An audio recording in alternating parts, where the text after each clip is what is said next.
Merci. Je disais que je pense qu'on a tous vu ce qui s'est passé en Côte d'Ivoire quand Alassane Dramane Ouattara a dit qu'il n'allait pas briguer un troisième mandat.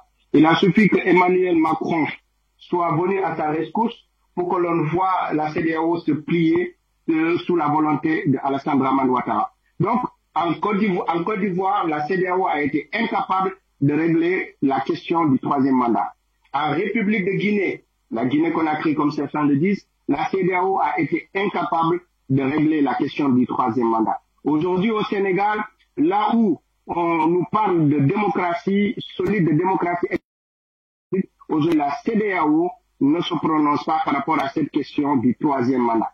Et vous savez, la CEDEAO elle-même a prié Macky Sall de retirer le parrainage qu'il a mis pour empêcher à ses opposants d'avoir la possibilité de le concurrencer à des élections présidentielles ou toute autre élection. Et ce même Macky Sall tarde à retirer cette loi sur le parrainage qu'il a instituée juste pour tricher, juste pour taper les règles du jeu pendant les élections présidentielles. Donc je le dis encore une fois, il faut que cette CEDEAO, une fois incapable de régler la question du troisième mandat, se taise à jamais quand il y a des coups d'État.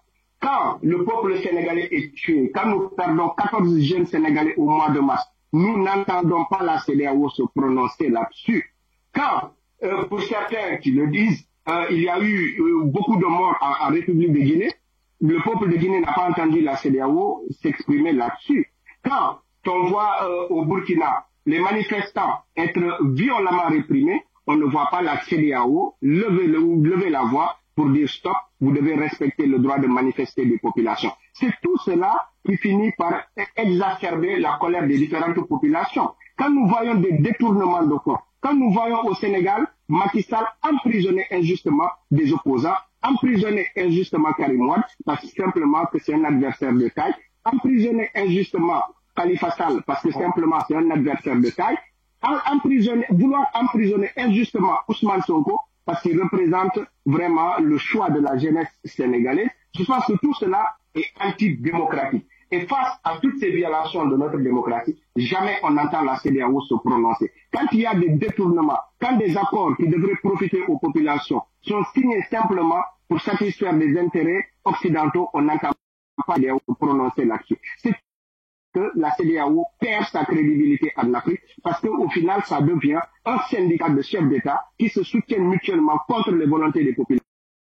Regardez ce qui s'est fait en Gambie. Quand la CEDEAO a donné mandat à Macky Sall d'envahir militairement la Gambie, est-ce que Yahya Jammeh n'avait pas le droit de demander à ce que les voix soient recomptées? Aux États-Unis, on a assisté à combien de jours de recomptage des voix? C'était tout simplement ce que Yahya Jammeh avait demandé. Il a été dans son plein droit par rapport à ce processus électoral en Gambie. Il avait le droit, évidemment, de convoquer le recomptage des voix. Et il n'a même pas été permis de le faire. Macky Sall a pris un mandat de la CEDEAO pour aller le déloger, pour aller envahir militairement son pays. La CEDEAO ne peut pas se substituer à la souveraineté des pays. La CEDEAO n'a pas vocation à se substituer à la souveraineté du Mali, n'a pas vocation à se substituer à la souveraineté de la Gambie, n'a pas vocation à se substituer à la souveraineté du Burkina.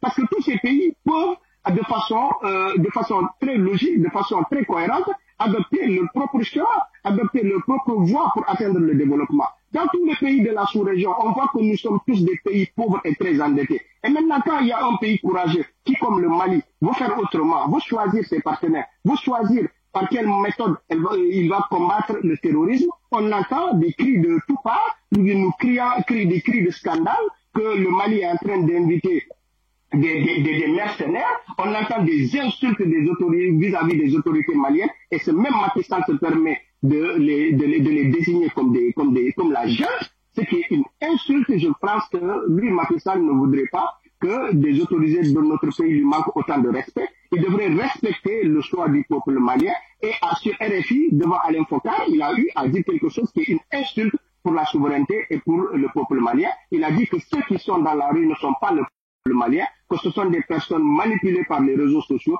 qui se trouvent à manifester et à demander le départ des armées d'occupation que nous avons un peu partout en Afrique. Même au Sénégal, cette armée d'occupation continue à menacer la souveraineté de notre pays, à violer la souveraineté de notre pays, parce que dans aucun pays souverain, on ne voit un pays abriter une armée étrangère. La France a été amenée à demander le départ de l'armée américaine de son sol. Et aujourd'hui, quand en Afrique, on demande le départ de l'armée française, les gens nous crient que nous sommes devenus xénophobes, alors qu'aucun pays souverain ne cohabite avec une armée étrangère. Donc, comme je vous ai dit, cette CEDEAO devrait s'atteler à mettre sur pied la monnaie de la CEDEAO, cette monnaie qui est l'ECO, cette monnaie qui a été falsifiée par Alassane Dramane Ouattara et avec la complicité d'Emmanuel Macron. Qu'en pense la CEDEAO? Que nous dit la CEDEAO par rapport à ces défis qui nous attendent? La CEDEAO est bouche bée, la CEDEAO constate les dégâts. La CEDEAO devrait aujourd'hui nous proposer l'alternative par rapport aux francs CFA. Et sur toutes ces questions-là, la CEDEAO ne trouve pas la priorité vraiment de consacrer son énergie à la satisfaction de l'attente des différentes populations. Je pense que cette CEDEAO s'est discréditée parce qu'elle est composée de présidents pantins marionnettes à la solde de l'Occident, ces présidents qui ne sont en train que de dérouler un agenda occidental contre l'intérêt des peuples africains, contre l'intérêt de nos différentes populations. Et il faut avoir le courage de le dire, et je remercie Afrique Média de nous donner l'occasion de le crier haut et fort. Macky Sall est un dictateur qui tue son propre peuple, et les exemples sont là pendant le mois de mars. Le nombre de morts est compté jusqu'à 14, et ces présidents ne sont pas légitimes pour condamner ce qui se passe dans les autres pays voisins. Macky Sall est mal placé pour juger la Côte d'Ivoire. Macky Sall est mal placé pour juger ce qui se passe en République de Guinée. Macky Sall est très mal placé pour juger ce qui se passe au Burkina. Je pense qu'il a perdu l'occasion de se taire, et s'il reprend cette attitude vraiment, cette attitude irrespectueuse envers nos pays voisins, nous, peuple sénégalais, nous allons défendre nos pays frères qui cherchent à sortir de cette colonisation, à sortir de cette situation honteuse de pays dominés par l'Occident depuis plus de 70 ans. Il y en a marre, et c'est le moment de dire stop, la souveraineté avant tout. Lassana Fofana pour cette autre intervention. Demba Cissé,